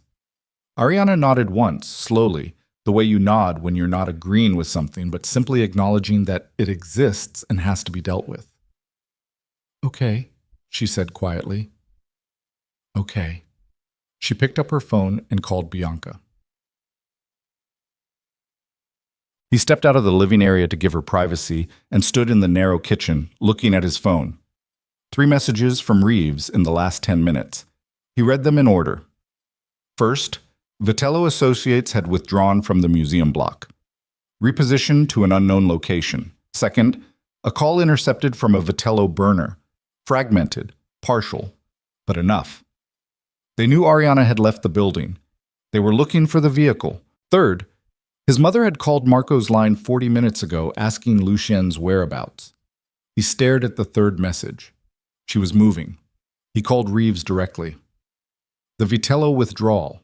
Do you read it as pulling back or repositioning? Repositioning. No hesitation. They went quiet too fast. That's not retreat. That's consolidation. And my mother's call. Marco told her you were in meetings. She called back 20 minutes later. He gave her the same answer. A pause. She hasn't called a third time, which meant she was doing something instead of asking. Get eyes on the townhouse, Lucien said. I want to know who goes in and out. Already running. He ended the call and stood in the kitchen and looked at the wall and thought about his mother with the dispassionate clarity that extreme situations had always, perversely, provided him. Isabella Moretti was the most strategically capable person he had ever known. She thought in systems. She anticipated countermoves before they were made. She had kept a criminal organization solvent and dominant through federal pressure, rival incursion, and internal conflict because she understood that the way to survive a threat was to eliminate it before it had fully formed. He was the threat now. He and Renata's folder and Ariana's living, undeniable pregnancy. His mother was not going to wait for him to make the first move. He went back into the living area. Ariana was off the phone. She was sitting on the couch with her hands pressed together between her knees, a posture he hadn't seen on her before, less controlled than she usually held herself. The exhaustion and the adrenaline and the 26 weeks of physical weight all showing simultaneously. "Bianca is coming," she said. "I'll send a car. She's not taking the subway to an address connected to my family, while Vitello has active people looking for your vehicle." He said it gently, which cost him some effort because gentle was not a mode he'd spent much time in. "She takes my car, or she doesn't come." Ariana looked at him. "Fine," she said. He sent the car. He sat down across from her. Not beside her. She hadn't given him that, and he wasn't going to take it, and for a moment neither of them said anything. The safe house was very quiet. Somewhere in the building's walls, pipes moved and settled. "I want to ask you something," Ariana said, "and I need you to answer me honestly, even if you think I can't handle it. Ask. The people outside my museum this morning, if you hadn't been there, if your coverage hadn't been on me," she held his gaze. "How close was it?" He thought about the Reeves timeline, the repositioned vehicle, the two associates on foot moving toward the side entrance. "Close," he said. She closed her eyes for exactly 3 seconds, opened them. "My daughter is not going to be born into this," she said. "Whatever happens between you and me, whatever you need to do about your mother and about these Vitello people, my daughter is not going to live her life looking over her shoulder because of a name she didn't choose." "No," he said. "She's not." "That's not a reassurance I need from you. That's a condition." "I understand. Do you?" She leaned forward slightly. "Because conditions in your world and conditions in mine are different things. In your world, a condition is something you negotiate. In mine, it's something that exists whether or not you agree." He looked at her, at the exhaustion and the fury and the 6 months of carrying something impossible, and the specific, irreducible love for a child not yet born that was behind every word she'd said since he'd walked into her office. And he felt something settle into place in his chest that was not comfortable and was not reassuring and was exactly, precisely right. "In my world," he said carefully, "a condition stated by someone I have wronged is the only kind that counts." She looked at him for a long moment. Then his phone rang. "Reeves." He answered. "We have a problem," Reeves said. The way he said it had a specific weight. Lucien stood. "Talk." "Hartman is dead." A beat. "Found this morning in his apartment in Lisbon. Ruled cardiac event, but the timing, I know what the timing means." His voice had gone completely flat. "What else?" "The Caruso woman's phone went dark 40 minutes ago. She's not at her apartment, not at any of her known locations. Her assistant says she left a meeting this morning without explanation and hasn't been reachable since." Lucien turned away from Ariana, dropped his voice. "Renata, we don't know where she is. Find her." "There's more." Reeves's pause was exactly the length of something very bad. "A car registered to the Moretti household staff left the townhouse 40 minutes ago. We tracked it to a parking structure on 44th. It's been sitting there since. No movement. 44th Street, 4 blocks from the safe house. The air in Lucien's lungs went somewhere else." "She knows where we are," he said. "I don't see how—" "She knows." He was already moving toward the window, not touching it, staying back, to the side, the way he'd been trained. The street outside was ordinary, parked cars, a woman walking a dog, a delivery man, all the furniture of a city that didn't care. "Marco's phone, is he clean?" A pause, longer this time. "Marco's been with the organization for— Is his phone clean?" The pause that followed was its own answer. "I'll find out," Reeves said. Lucien stood at the edge of the window and looked at the street and thought, 12 years. Marco had been with him for 12 years. Had been in every room, every meeting, every crisis. Had been the voice Lucien trusted without thinking to verify the trust. Because some things were foundational, and you didn't test foundations unless you wanted to discover they were hollow. He thought about his mother, about the patients she operated with, about how far ahead she always planned.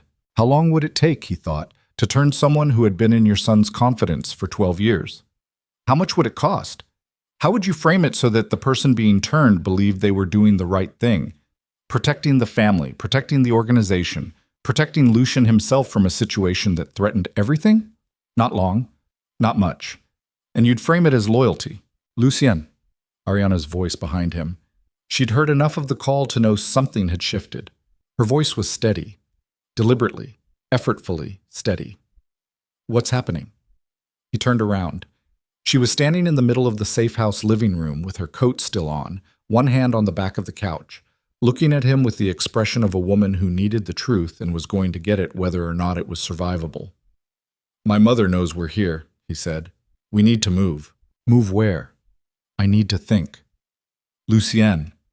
Her voice cracked on his name, not with fear, with the particular precise frustration of someone who has been managed and redirected and handed incomplete information for 6 months and is done.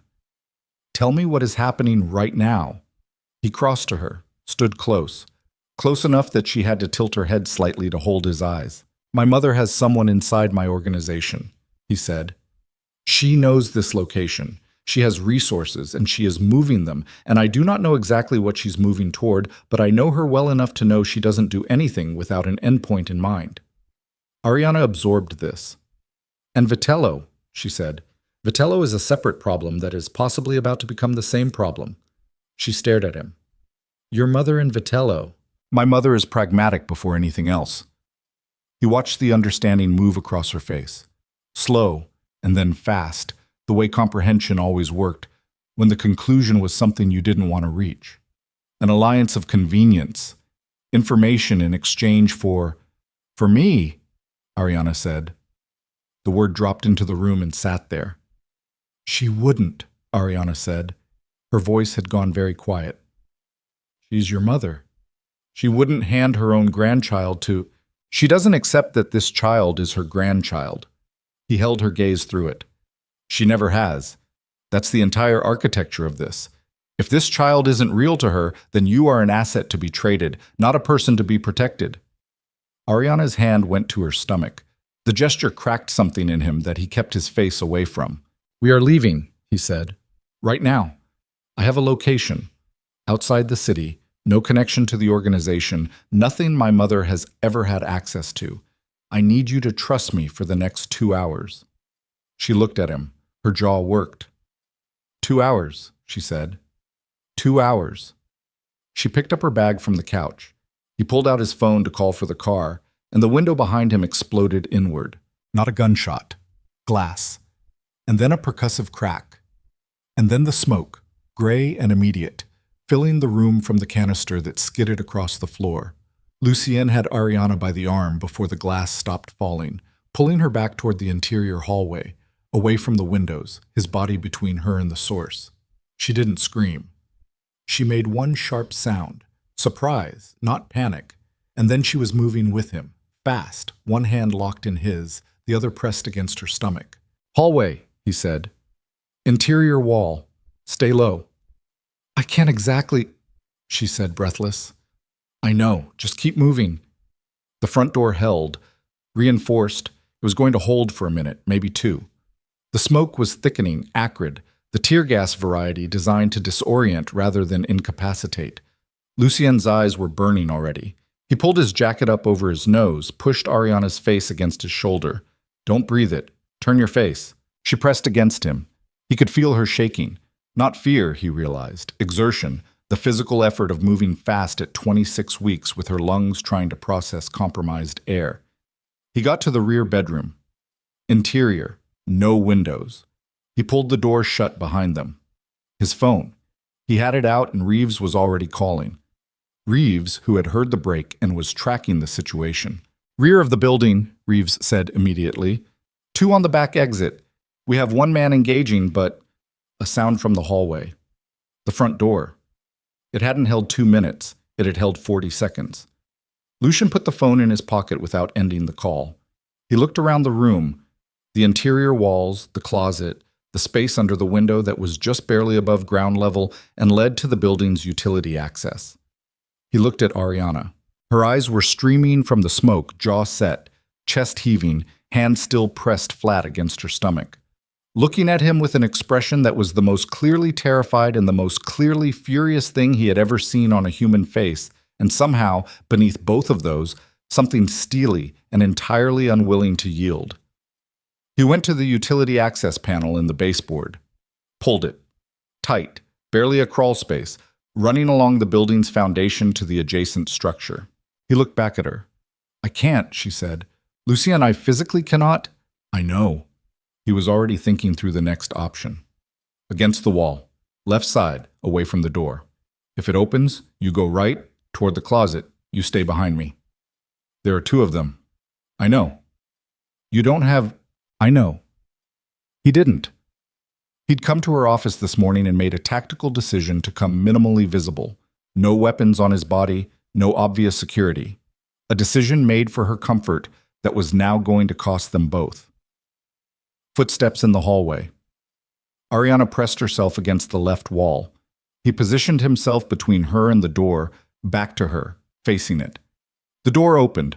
Two men, both bigger than him, both with the look of people who had done this before and found it uncomplicated. The first one said, "Mr. Moretti, Isabella Moretti sends her regards."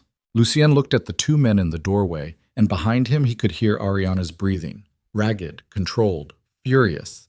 And in the hallway, the smoke was still drifting, and somewhere outside, Reeves's people were fighting toward them, and the question was whether they would get there before or after the next 30 seconds. The first man came through the door fast and low. Lucien moved left, not back, into the attack rather than away from it, which was the only geometry that made sense in a space that small, and took the impact against his shoulder instead of his chest, used the man's momentum to redirect him into the wall. The crack of skull against plaster was loud in the confined room. The man went down but not out, one hand grabbing at Lucien's collar, pulling him down with it. The second man was already moving. Lucien heard Ariana behind him, a sharp intake of breath, then movement, then the flat, hard sound of something connecting with bone. He got his footing back and turned to find the second man staggered sideways, one hand pressed to his face, and Ariana standing against the wall with a ceramic lamp base in both hands and her eyes wide and completely, entirely resolved. The second man straightened and looked at her and started toward her, and Lucien hit him from behind with everything he had. Elbow, then weight, then the back of the man's head against the doorframe. And this time the man went down and stayed. The first man was getting up. Lucien was on him before he was fully upright. 3 seconds. Then still. He stood in the middle of the room, breathing hard, hands braced on his knees, smoke still threading in under the door. He looked at Ariana. She was still holding the lamp base. Her arms were shaking. She set it down on the floor with deliberate care, the way you set down something dangerous, and pressed both hands flat against the wall behind her. "Are you hurt?" he said. "No." Her voice was rough from the smoke. "You?" He checked. Shoulder, ribs, nothing structural. "No." "Good." She looked at the two men on the floor, and something moved across her face that was not satisfaction and was not horror, but was somewhere between the two. The expression of a person who has just discovered a capacity in themselves they didn't know was there and is still deciding how to feel about it. What now? His phone was still live in his pocket. He pulled it out. Reeves had been listening. "We're coming in through the rear," Reeves said before Lucien could speak. 30 seconds. Stay in the room. 28 seconds later, the rear window came in. Controlled this time. Gloved hands, a face Lucien recognized. Two men from Reeves's team. Then Reeves himself, compact and unhurried, even moving fast. Scanning the room with the professional brevity of a man who had seen worse and was focused on the present situation. His eyes went to Ariana, to her stomach. Something shifted in his face that he controlled immediately. "Cars in the alley," Reeves said. "We have a 30-second window before the street repositions." Lucien looked at Ariana. She was already moving toward the window. Mount. They drove north. Not the city location Lucien had mentioned. That was gone. Compromised by whatever Marco had fed back to Isabella. And he was going to deal with Marco. But not tonight. Tonight he drove north in the back of Reeves's vehicle with Ariana beside him, her shoulder against the door, her eyes closed, breathing in the slow, deliberate way that he understood now was her method for managing pain she wasn't admitting to. Your blood pressure, he said quietly. I'm fine. Ariana, she opened her eyes, looked at him. It's elevated. I can feel it. I need to sit still and breathe and not be in any more rooms that fill with smoke. A pause. I also need my medical bag. It's in the front. Reeves's man picked it up before we left the safe house. She looked at him for a moment. Something in her face shifted. Not warmth exactly, not yet, but a fractional release of the specific tension that comes from being alone in a crisis and expecting to remain alone in it. She held out her hand. He retrieved the bag from the front and gave it to her.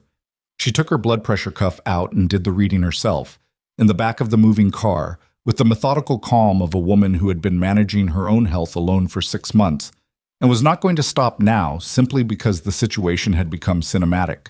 She read the result, said nothing, put the cuff away. How bad? He said. Manageable. She leaned her head back. Where are we going? A property in Westchester, registered to a legal entity that has no connection to my family or my organization. I bought it 4 years ago as a personal acquisition, not a syndicate asset. My mother doesn't know it exists. A beat. Are you sure about that? Ariana said. He thought about it honestly, which was the only way to think about anything anymore. As sure as I can be, which is not absolute, but it's the best I have. She accepted that, closed her eyes again. He looked out the window at the city unraveling into highway, the lights thinning, the density releasing into the particular darkness of the urban edge at night. He thought about Marco, about 12 years, about the specific architecture of a betrayal that is built slowly enough that the person being betrayed never feels the construction happening, only discovers the completed structure when they're already inside it. He thought about his mother. Isabella Moretti had sent 2 men to a safe house with instructions he didn't want to fully articulate, even inside his own head. Sent them knowing Ariana was there, knowing her condition, knowing that whatever happened in that room would be attributed to the Vitello organization, which she had apparently been cultivating as a cutout for exactly this kind of work, the kind that needed to be done but couldn't be traced back to the townhouse on the Upper East Side. He had spent his entire life understanding, on an abstract level, that his mother was ruthless. He had filed it alongside her other qualities, her intelligence, her loyalty to the family, her genuine love for him in whatever form that love took, and accepted the ruthlessness as the cost of everything else. He understood now that he had been wrong about the proportion. The ruthlessness wasn't one quality among several, it was the foundation. Everything else was built on top of it. The Westchester property was a stone house at the end of a private road, surrounded by 2 acres of bare November trees. It had been maintained by a property management service that had no idea who owned it, kept in the state of a weekend retreat that nobody currently used. Heat that worked, water that ran, food staples in the pantry, clean sheets. Anonymous, self-contained. Quiet in the particular way that places are quiet when they're genuinely removed from the pressure of the city and not just pretending to be. Ariana walked through the front door and stood in the entry looking at the low-lit interior and said nothing for a moment. Bianca, she said, already redirected. She's coming here instead. 2 hours. Ariana nodded. She found the couch in the main room and sat down. Not the controlled upright sitting she'd been doing all day, but a real sitting. The kind where the body finally admits what the mind has been refusing. She pressed her head back against the cushions and closed her eyes and stayed that way. Lucien sat across the room in a chair and did not speak and did not move because he understood finally that the most useful thing he could offer in this moment was the cessation of pressure. He had caused enough of it. He watched her breathe, watched the lines of her face slowly, reluctantly release, watched her hand rest on the curve of her stomach with the unconscious constancy of someone whose body had reorganized itself entirely around a new center of gravity. He thought, this woman walked into my building 6 months ago with nothing but the truth, and I sent her back out into the street. He thought, everything that has happened since is the consequence of that. He thought, the question is not whether I can fix it. The question is whether I can earn the right to try. Reeves called at midnight. Lucien took it in the kitchen, door half closed, voice down. Marco, Reeves said, yes. He's been feeding location data to the Moretti household for 11 weeks. Started the week after your confrontation with Isabella about the medical records. A pause. He didn't think he was doing anything harmful. He thought he was helping her keep track of you. He thought, I know what he thought. Lucienne looked at the kitchen wall. She framed it as protection. Yes, and Vitello, the connection. Financial transfers from a shell company associated with the Vitello organization to an account Isabella has been using for 3 years. We're still tracing the full scope, but the relationship is at least 18 months old. Reeves's voice was careful, professional, the voice of a man presenting facts he knows are going to cost something. She's been feeding them operational information in exchange for, we think, strategic intervention on specific problems. I'm a specific problem. You became one when you started investigating the medical records. Lucien pressed his palm flat on the kitchen counter. Hartman, he said. The Lisbon authorities have ruled it cardiac. It will stay ruled cardiac. A beat. There's nothing to recover there, which meant the only documentation left was in Renata Caruso's folder, and Renata had gone dark. Find her, Lucien said. Working on it. She's alive. My mother doesn't leave bodies when she can arrange disappearances. Too much exposure. He thought it through quickly, the way he thought through operational problems, the practice speed of it. She's been managed. Bought or frightened into silence. Find out which. And your mother. Lucien was quiet for a moment. I'll handle my mother, he said. He ended the call. He stood in the kitchen for a long time, looking at nothing, thinking about what it meant to handle something that had been the central structural fact of your entire life. Isabella Moretti had built him, had taught him to read rooms and people and intentions, and to move through a dangerous world with the controlled precision of someone who understood that survival required the constant management of threat. She had given him every tool he had. She had also, with those same tools, dismantled every chance he'd had at the life that was currently asleep on a couch in his living room. He went back to the main room. Ariana was still on the couch, but she'd turned on her side, coat folded under her head, eyes closed. He found a blanket in the hallway cabinet, heavy wool, the kind of thing a property management service stocked without thinking about, and brought it in and set it over her without touching her, the way you cover someone when the goal is not to wake them. She opened her eyes anyway. I wasn't sleeping, she said. I know. She looked at him. He was still crouching beside the couch, blanket settled, nowhere particular to go. Tell me what Reeves said. He told her. Marco, the financial connection, Vitello and Isabella, and the 18 months of it. She listened with her eyes on the ceiling and her hands folded over the blanket and her face doing the work of processing things that were ugly and had to be processed anyway. When he finished, she was quiet for a while. She tried to have me removed, Ariana said. Not hysterical, not even particularly angry, at this exact moment, past the acute anger into something that sat deeper and colder. Not threatened, not paid off, removed. I believe that was the intent, yes. While I'm 26 weeks pregnant. Yes. She turned her head and looked at him. And you're going to handle it. Yes. How? He met her eyes. By making sure she can never do this again. To you, to our daughter, to anyone. He paused. The evidence Renata has, if she's still reachable, goes to the federal investigators who have been building a case against the Moretti organization for 3 years. I've been the obstacle in that case. I've been the piece they couldn't move. He kept her gaze. I'm going to stop being that piece. Ariana stared at him. You're talking about cooperating, she said. I'm talking about dismantling. He said it clearly, without flinching. Not testimony that keeps me comfortable. Full cooperation. Everything I know about the organization's structure, finances, and operations, including my mother's role in it, which is larger and more direct than any federal prosecutor currently understands. They'll prosecute you. My lawyers have been negotiating a framework for 2 years. I never pulled the trigger on it because... He stopped. Because the organization was what I had. The only legacy I thought I was going to leave. He looked at her steadily. That calculation has changed. Ariana looked at him for a long moment. The house was very quiet around them. Outside, the wind moved through the bare trees, a low and constant sound. You'll lose everything, she said. I'll lose the syndicate.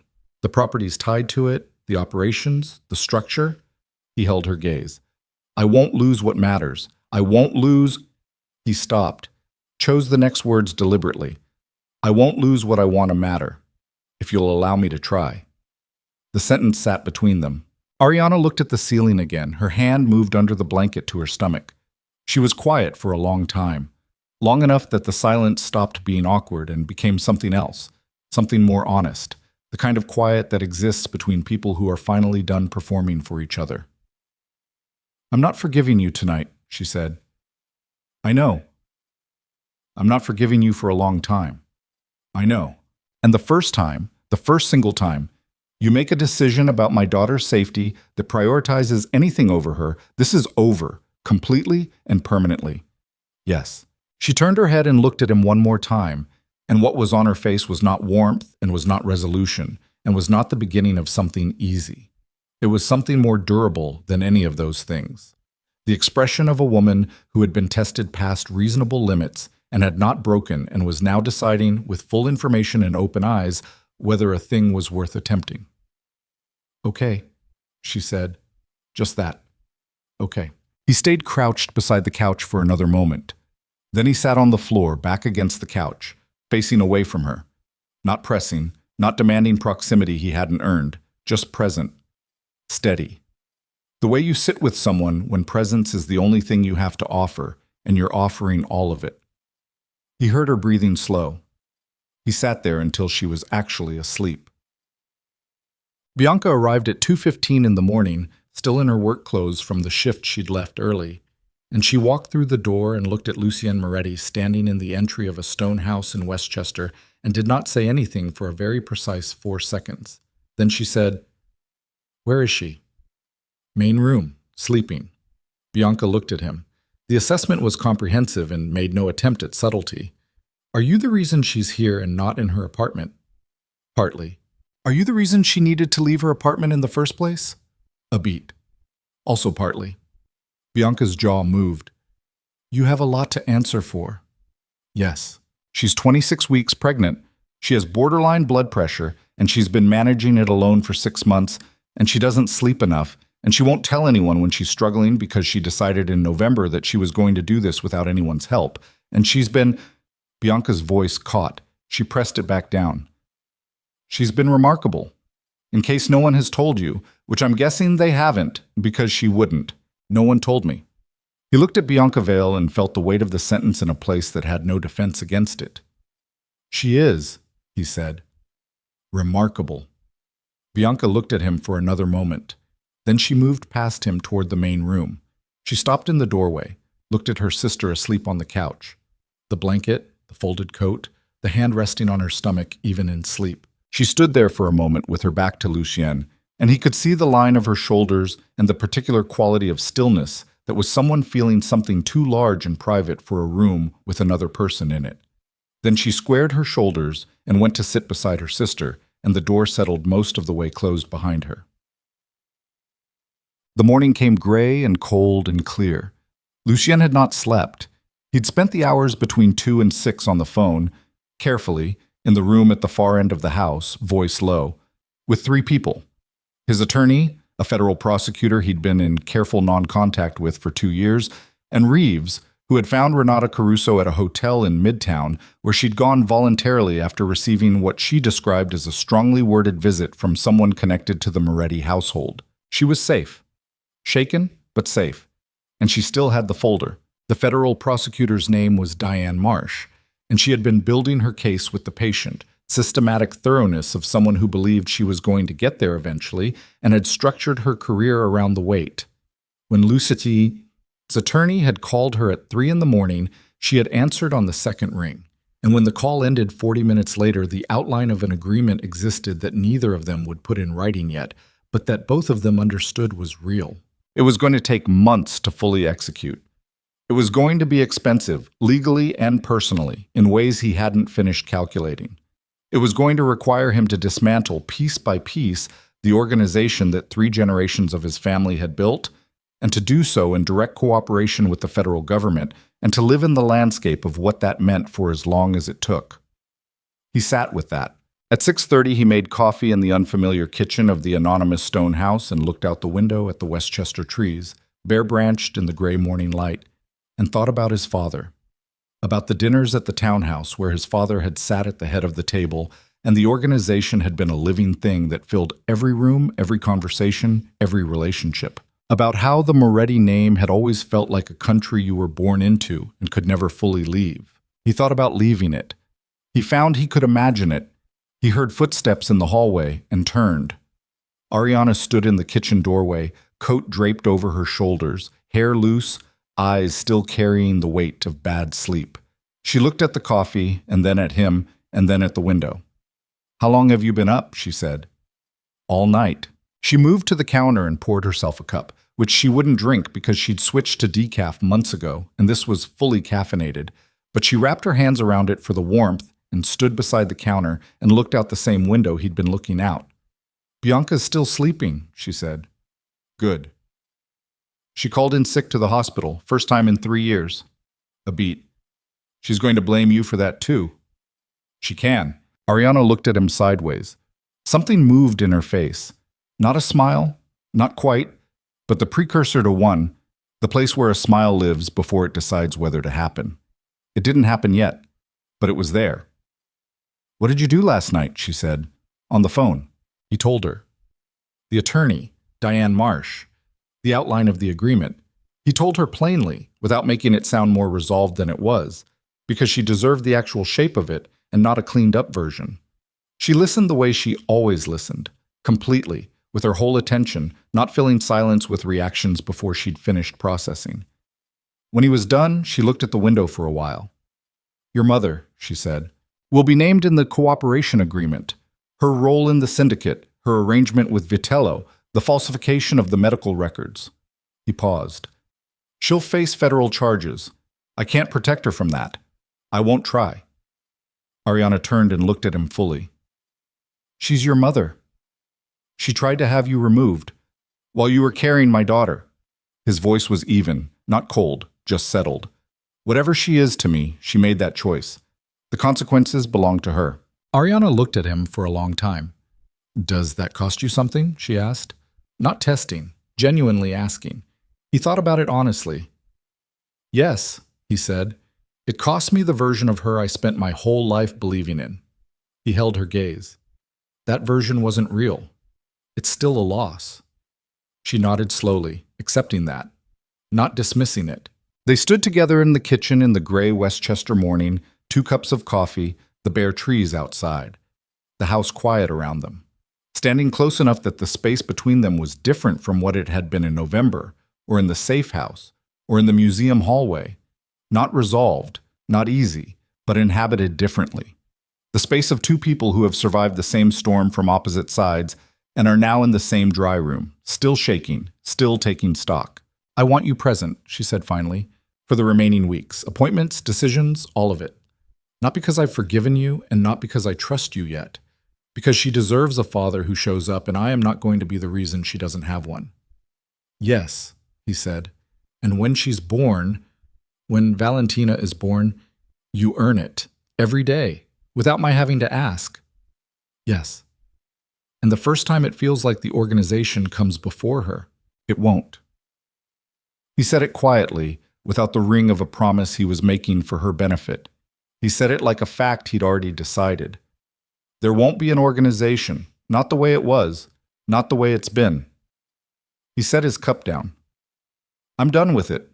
Not because it's the right thing to say right now, because I spent last night talking to a federal prosecutor at 3 a.m, and I felt something I haven't felt in 20 years. He paused. "I felt like I was making a decision for reasons that were actually mine." Ariana looked at him. She looked at him the way she'd looked at the Venetian portrait the night they'd met, with the careful, precise attention of someone determining what was real and what was performed, what was structurally sound, and what would not hold weight. She looked at him for a long time. Then she turned back to the window, and the not-quite smile returned to the corner of her mouth. And she let it happen this time, just slightly, just enough. "The coffee's terrible," she said. "The property management company buys in bulk. It really shows." He looked at her profile against the gray window light, at the exhaustion and the quiet and the hand that had moved again without her noticing to rest on her stomach. "Ariana," he said. She turned. "I'm sorry." He said it the way he'd tried to say it in the museum office, without architecture, without management. Just the thing itself, set down between them. Not as a strategy, not because the situation requires it. I looked at you in November and I made the worst decision of my life, and you had to carry 6 months of the consequence alone, and I'm sorry. She looked at him for a moment. I know, she said. Not forgiveness, not yet. But truth, meeting truth, across the kitchen of an anonymous stone house, in a gray morning that was asking nothing of either of them except to still be standing in it. That was enough for now. Yes. Valentina Vall was born on a Tuesday morning in late February, 6 weeks after the Westchester house, 3 weeks after Lucien's attorney had filed the first sealed documents in the cooperation agreement, and 2 weeks after Isabella Moretti had been formally notified of pending federal charges and had retained counsel without, as far as Lucien knew, registering any particular surprise. She was born 3 weeks early because she had inherited from both sides of her parentage a complete disregard for scheduled timelines, and she came into the world during a sleet storm that locked up traffic on the FDR and required Lucien to drive the last 6 blocks on the shoulder with his hazard lights on and Ariana beside him breathing through contractions with the focused ferocity of a woman who had decided labor was a project to be managed and was managing it. Bianca was already at the hospital when they arrived. The complications were real, and they were frightening in the specific, breathless way that medical emergencies are frightening when the variables are out of your hands and the people around you are moving with urgency that they're trying to calibrate against the need to keep you from panicking. Lucien stood in a corridor outside a room where he was not allowed while doctors moved past him with the quick, purposeful efficiency of people doing their jobs under pressure. And he stood there and felt, for the first time in his adult life, the absolute and complete uselessness of power.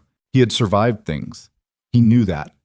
He had been in rooms with men who wanted him dead and had come out of them intact through a combination of intelligence and preparation and the particular cold clarity that high-stakes situations produced in him. He had managed crises that would have unmade other men. He had never been this afraid. Bianca came out of the room once and looked at him and said, "She's doing what she needs to do. The baby is small, but the heartbeat is strong," and went back in. He stood in the corridor. He put his back against the wall and looked at the ceiling and thought about every decision he'd made in the last year, the last 20 years, the whole architecture of the life he'd built on the foundation his mother had engineered, and he understood with the complete and unambiguous clarity of a man standing outside a delivery room that none of it, not one piece of it, had ever mattered the way the next few minutes mattered. Then from inside the room, small and furious and absolutely certain of itself, a cry.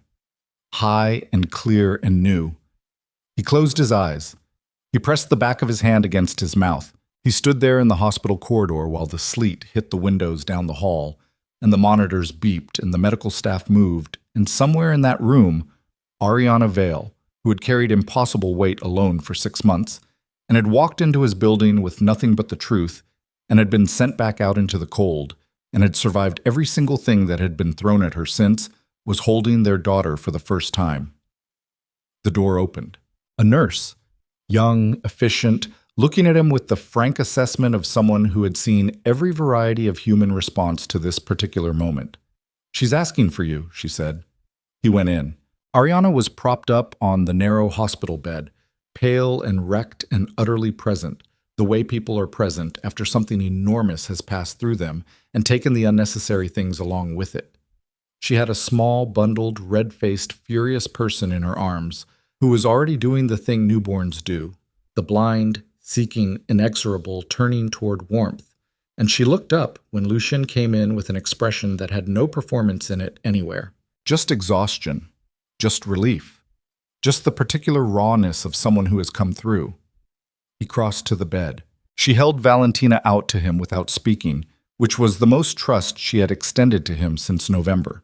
And he took her, carefully, with the specific terror of a man holding something he has no framework for and no experience with, and no preparation for the way it would feel, which was nothing like anything he had prepared for, which was the weight of something entirely new in his hands, something that looked up at him with dark, unfocused eyes that would take weeks to settle into their permanent color, and that curled its hand around his finger with the absolute indifferent confidence of someone who has decided, without consultation, that this is simply where her hand belongs. He stood there.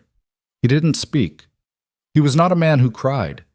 He had understood this about himself for a long time, had categorized it as a feature of his particular construction, the ability to keep the internal processing separate from the external presentation. He had managed grief and fear and loss and the specific desolations of a life lived in the way his had been lived, and he had managed them without this. Valentina Vale looked at him with dark, unfocused, newly arrived eyes. And Lucien Moretti, who had survived gang wars and federal investigations, and the particular patient destruction his own mother had worked on his life for 20 years, stood in a hospital room in the middle of a February sleet storm and came completely apart. Quietly. Just for a moment. Just long enough. Ariana watched him. She didn't say anything. She reached out and put her hand on his arm. Not forgiving, not promising, just present. And he held his daughter and felt the last of the architecture he'd been living inside his entire life come down around him. And for the first time in as long as he could remember, what was underneath it was not ruin. The months that followed were not easy and were not the beginning of something simple. The cooperation agreement took 7 months to finalize. Lucien's legal team and Diane Marsh's office sat across from each other in rooms that smelled like coffee and consequence, and the process of dismantling the Moretti syndicate was slow and unglamorous and required Lucien to say things in formal settings that cost him more than he'd expected, even when he'd expected them to cost a great deal. Isabella Moretti was indicted on 4 federal counts, including conspiracy and obstruction. She retained the most expensive legal team in the city and said nothing publicly and nothing privately to Lucien, and the silence between them had the quality of something that had been cut rather than simply suspended. He did not visit. She did not call. There was grief in that, somewhere under the operational reality of it, and he let it be grief without trying to resolve it into something cleaner. Marco received a lesser charge, cooperated fully, and avoided prison by a margin that Lucien thought was slightly too generous and didn't say so. Renata Caruso gave a deposition that lasted 9 hours, delivered with the composure of a woman who had been waiting 2 years to be in that room, and then flew to Paris and sent him a postcard 3 months later with 3 words on it: "Good luck, finally." The Vitello connection was severed at the root. Tommy Vitello faced his own separate federal exposure, and the organization that had been watching Ariana's building and moving toward her museum collapsed inward within a year under the weight of its own entanglements. The Moretti Syndicate ceased to exist as a functional entity by October. What replaced it, what Lucien built from the remaining legitimate holdings, the real estate, the few above-ground interests that could survive scrutiny, was smaller and quieter and considerably less powerful. And he found, to his own surprise, that this was not the loss it should have been. He was present. That was the simple, unglamorous daily reality of the year following Valentina's birth. He was there for the appointments and the sleepless nights and the specific grinding intimacy of learning another person from the ground up. Not a person you chose with full information, but a person who arrived complete and demanding and entirely herself, and required everything from you without apology. He changed diapers in the dark at 3 in the morning and stood at the kitchen counter at 5 with a bottle, while Valentina looked up at him with her mother's eyes, which had settled in the end to a dark, considering brown. And he talked to her about things that mattered and things that didn't, and nothing in particular, the way you talk to someone when the point is presence and not content. He learned, slowly and imperfectly, and with the specific humility of a man who had spent 40 years being the most capable person in every room and was now, regularly, bested by a person who weighed 9 pounds. He and Ariana moved with the careful, unsentimental patience of 2 people who had been damaged by the same situation from different angles and were rebuilding something that had never been properly constructed in the first place. There were bad weeks and there were better weeks, and there were conversations that required both of them to be more honest than was comfortable, and there were nights when the weight of everything that had happened sat between them on the couch like a third presence that hadn't decided to leave yet. But there were also mornings. On a Saturday in October, 12 months after the sleet storm, after the hospital corridor, after the photograph on the desk, and the lobby in November, and all the distance between those things and this. Lucien sat on a bench in Central Park, while Ariana walked a few steps ahead of him with Valentina in her arms, moving through the particular golden light of a New York October that turned everything it touched into something worth looking at. Valentina was pointing at things. She'd started pointing at everything in the last 3 weeks, with the imperious, investigative urgency of a person who has recently discovered that the world is full of objects and intends to identify all of them. She pointed at a dog, and at a man on a bicycle, and at a yellow leaf that had detached from a tree and was performing a long, unhurried spiral toward the path. Ariana laughed at the leaf. It was a real laugh. Unguarded, quick, the kind that doesn't know it's being witnessed. Lucien sat on the bench and watched them. He thought about the photograph on his desk, about the lobby, about every decision and failure and calculation that had led from that night in a gallery in front of a Venetian portrait to this bench, this October light, this woman and this child moving through it. He didn't try to balance the ledger. Some ledgers couldn't be balanced, only carried. What he knew was this: there was no part of what he had built in his former life, no territory, no influence, no power of the particular kind that had defined everything about his existence since he was 19 years old, that was worth a single one of the moments that had happened in the past year. Not the 3 a.m. bottles, not Valentina's first laugh, which had occurred while he was making a face at her over the edge of her crib and which had startled both of them equally. Not this. Not the October light, and Ariana's laugh and his daughter pointing at a falling leaf with the absolute conviction that someone needed to be told about it. Ariana glanced back at him, found him watching.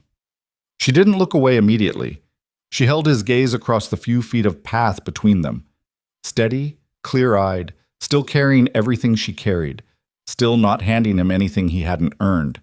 And something passed between them that was not a resolution and was not an arrival, but was perhaps the thing that comes before those, the thing that makes them possible. Then Valentina pointed at something new, and Ariana turned back to her, and the moment closed, the way moments do, into the ordinary texture of a day. Lucien stayed on the bench. He sat in the October light with his hands loose in his lap and felt the specific, unfamiliar, entirely unmanageable quality of a life that was actually his, and let it be what it was. The leaves came down around them, gold and unhurried, one at a time.